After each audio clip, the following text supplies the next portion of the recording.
Welcome back to the Crayola Hedgehog Hollow Takeover. And what takeover would be complete without some slime?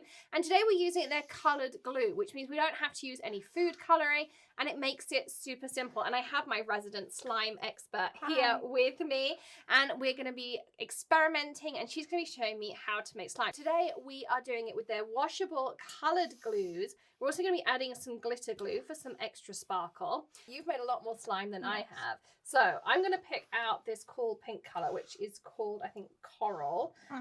Blue. Different things you can do with them. So I put the whole bottle in, you said? Yeah.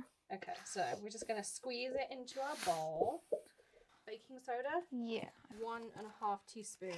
Is that a teaspoon? That's a teaspoon. Okay. 1. And then... a half. Okay. And yours?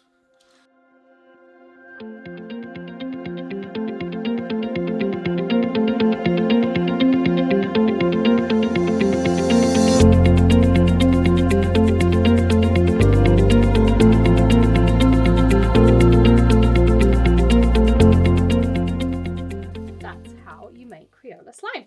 So I hope you've enjoyed this little extra Crayola takeover with my slime expert. Thank you so much for joining us here at Hedgehog Hollow. Don't forget to hit that subscribe button, ring the bell, of course, for notifications of all of our daily videos, tips, tricks, tutorials, or maybe something a little bit different like this too.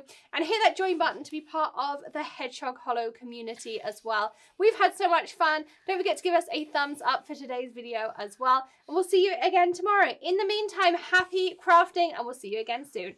Bye.